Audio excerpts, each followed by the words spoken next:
E para isso a gente vai conversar agora com o Dr. Carlos Afonso Souza, professor da Faculdade de Direito da Universidade do Rio de Janeiro. Professor, lemos vários textos seus sobre esse assunto e olha, o senhor é a pessoa perfeita para vir explicar para a gente tudo o que está acontecendo. Uma boa tarde para o senhor e eu já começo te perguntando, o que de fato, de concreto, pode acontecer com o ministro aqui no Brasil, Alexandre de Moraes? Boa tarde.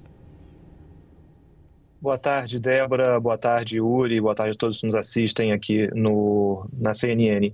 Gente, olhando para a discussão dessa ação envolvendo o Rumble e a empresa de mídia de Donald Trump, acho que é importante esclarecer onde é que está o cabo de guerra dessa discussão.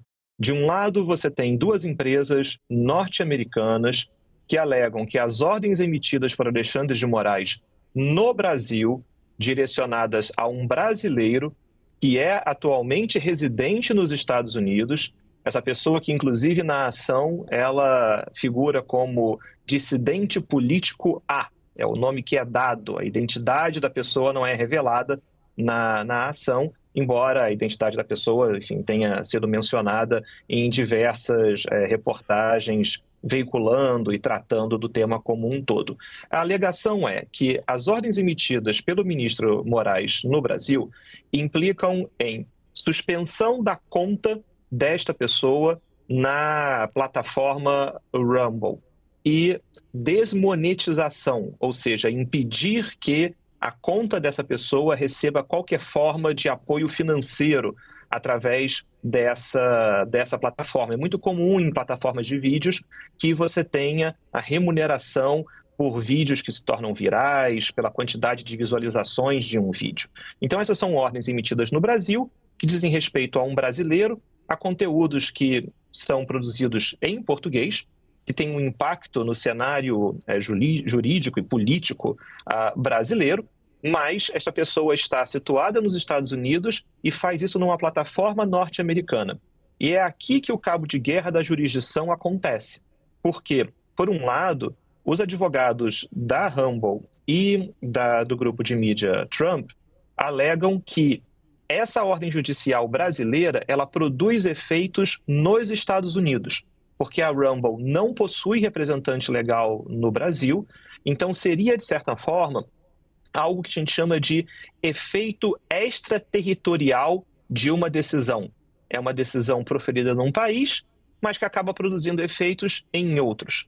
E aí existe muito questionamento sobre como isso pode acontecer e os caminhos legais para que isso aconteça. E acho que esse aí é o pomo da discórdia dessa ação. Professor, obrigado também, meu agradecimento também por estar conosco para esclarecer os pontos dessa questão toda. E acho que tem um detalhe também que não é um detalhe, é uma questão bastante importante. O fato de ser uma empresa ligada a Donald Trump, que tem toda uma trajetória de vida como empresário, mas atualmente ocupa o cargo de presidente dos Estados Unidos. É muito pouco provável que uma ação contra uma autoridade de outro país, um ministro de Corte Superior da Suprema Corte Brasileira, né, é disso que se trata o Supremo Tribunal Federal, seja movida pelas empresas do presidente sem que ele tenha um mínimo conhecimento ou que não tenha chegado posteriormente a ele. Quais são a gravidade ou a situação sui generis que essa questão evoca? As empresas de um presidente de um país processando um juiz de outro país. Olha, Yuri, eu acho que você é muito feliz em dizer que esse caso ele é sui generis, porque ele é singular. E ele envolve algumas complexidades, como assim, algumas dualidades. Ele envolve uma noção de público e privado, e ele envolve uma mistura de direito e política. A petição inicial apresentada contra o ministro Moraes, ela é repleta de conotações políticas. Ela cita em diversos momentos discursos do vice-presidente D.J. Vance sobre como os Estados Unidos será cada vez mais ativo contra outras jurisdições que procurarem censurar e punir empresas americanas. Ele cita uma ordem executiva recentemente promulgada pelo Donald Trump, que permite o congelamento de bens e a proibição de emissão de vistos e de entrada nos Estados Unidos a autoridades como juízes do Tribunal Penal Internacional, e a petição procura fazer aqui um espelhamento, dizendo que para Moraes deveriam ser aplicadas as mesmas restrições que essa ordem executiva recém-publicada por Donald Trump. A Moraes também deveriam essas situações ali ocorrer. Então, a petição flerta com essa ideia de que, no final, o pedido é que as ordens do ministro Moraes não sejam cumpridas nos Estados Unidos. Mas ela também diz que a Corte adote as providências que entender necessárias, inclusive, quiçá, situações ligadas a punições que são parecidas com essa que juízes de Tribunal Penal Internacional enfrentam atualmente nos Estados Unidos. Mas tudo isso para dizer que quando você tem uma ação que envolve o nome do presidente, e acho que você coloca bem, Yuri, aí, enfim, a fronteira entre o público e o privado, ela fica, de certa maneira, estremecida. Não é só a fronteira entre o direito e a política que é estremecida nessa ação. E esse ponto aqui é um ponto importante, porque se pergunta quem move essa ação e qual é o papel da empresa de Donald Trump dentro dessa ação. Porque ao ler a petição inicial, me parece, aqui vai uma nota muito pessoal, essa é uma ação que, se fosse movida pela plataforma de vídeos Rumble, ela faz sentido dentro do seu contexto, dentro ali da perspectiva que a empresa traz, em que essa é uma plataforma de vídeo que preza por uma liberdade de expressão em padrões que parecem mais amplos do que aqueles que são efetivamente aqui tutelados no Brasil. Mas a empresa de Trump, ela entra de uma maneira que me parece que na própria petição não é muito claro. A explicação que fica é: a empresa de Donald Trump explora a rede social Truth Social. E essa é uma rede social que Trump criou depois que ele foi banido de todas as principais redes sociais após a invasão do Capitólio.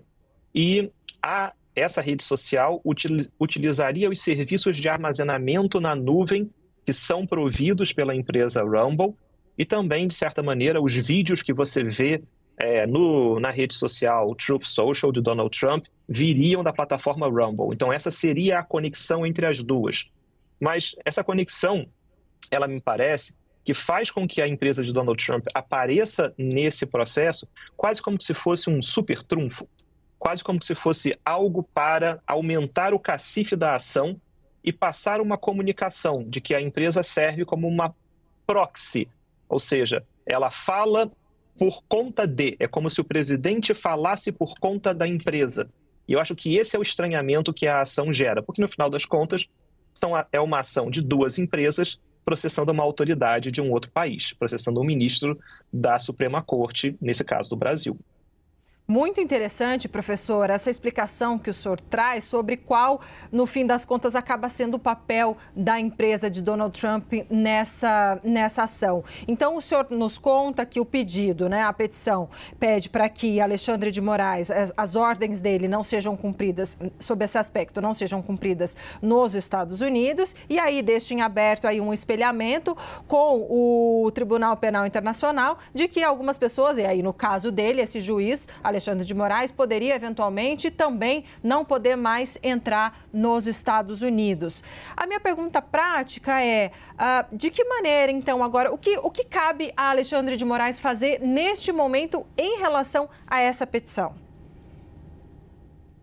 Olha, é muito provável que os advogados da parte autora procurem, eventualmente, uma decisão liminar, algo que, ainda que não seja uma decisão final do caso, já consiga ali proteger os interesses das empresas nesse primeiro momento. E, por outro lado, o ministro Alexandre de Moraes deve se defender nesse processo. E aí, de novo, por isso que essa peculiaridade dessa ação gera tanto estranhamento. É muito curioso, para dizer o mínimo, você ter uma autoridade de um país como o ministro Alexandre de Moraes se defendendo num processo nos Estados Unidos, movido por duas empresas. Então, acho que aqui a gente aguarda, de certa maneira, as cenas dos próximos capítulos. Mas eu acho, e é importante dizer isso aqui para a nossa audiência, que não se deve estranhar caso você tenha aqui uma decisão que seja favorável às empresas, pelo menos num primeiro momento, porque os Estados Unidos lidam com liberdade de expressão de uma maneira bastante própria e que é uma maneira distinta da qual isso acontece no Brasil. Determinados discursos que são restringidos no Brasil, eles são aceitos a partir da maneira pela qual se entende a proteção da liberdade de expressão nos Estados Unidos, protegida pela primeira emenda da Constituição americana, e as duas empresas falam muito sobre infrações à Constituição americana, à primeira emenda nos Estados Unidos e até a maneira pela qual os provedores, como plataformas de vídeo, são tratadas nos Estados Unidos. Existe uma seção de uma lei chamada Seção 230 da Lei da Decência das Comunicações, é uma lei dos anos 90 nos Estados Unidos, que diz que plataformas online não podem ser responsabilizadas por aquilo que os seus usuários postam nos seus ambientes online. Então, essa legislação americana também aparece nos autos para a Rumble, por exemplo, dizer que ela não poderia ser responsabilizada, suspensa, bloqueada por conta de que um usuário seu faz na plataforma. Então, a gente tem aqui um verdadeiro choque de culturas jurídicas. De um lado, numa ação norte-americana, um debate sobre liberdade de expressão ampliada, com um regime de imunidade às plataformas online que também não existe no Brasil. O artigo 19 do Marco Civil da Internet aqui adota uma solução que, de certa maneira, é diferente dessa adotada nos Estados Unidos, com muitas exceções que não existem lá. E, por fim, acho que aqui vale a pena dizer, e também um certo estranhamento sobre como esses canais diplomáticos de acesso a informações ocorrem aqui e ali. E aí, com isso, só para concluir, um exemplo. A petição inicial das empresas diz que o ministro Moraes, para atingir a esse usuário nos Estados Unidos, deveria ter utilizado ou o acordo de assistência judiciária entre Brasil e Estados Unidos, o chamado MLAT, o Multilateral Agreement, ou deveria ter usado a Convenção de Haia, ou emitido cartas rogatórias. Sim, é verdade, esses três instrumentos poderiam ser utilizados pelo Supremo Tribunal Federal. Mas vale dizer que o próprio Supremo Tribunal Federal julgou uma ação recentemente no qual, interpretando o Marco Civil da Internet, se entendeu que o judiciário brasileiro pode requisitar dados diretamente a empresas localizadas no exterior, e em especial olhando para empresas de tecnologia. Então, eu acho que existem aqui alguns tilts entre o que diz a legislação americana, a maneira como esse assunto é tratado nos Estados Unidos e a maneira pela qual diversos assuntos de liberdade de expressão, a responsabilidade de plataformas, a maneira de se requisitar dados a empresas estrangeiras, em que o Brasil oferece uma outra solução. Por isso que, no final das contas, nós temos aqui esse cabo de guerra entre duas jurisdições, que dão soluções muito distintas a esse problema que a ação comunica. Um quadro bastante complexo, mas que ficou bem mais fácil de entender depois desta conversa com o professor Carlos Afonso Souza, da Faculdade de Direito da Universidade do Estado do Rio de Janeiro. Professor, mais uma vez, muito obrigado, sempre muito didático, muito cortês em nos atender. Até a próxima. Obrigado, Yuri. Obrigado, Débora. Até a próxima.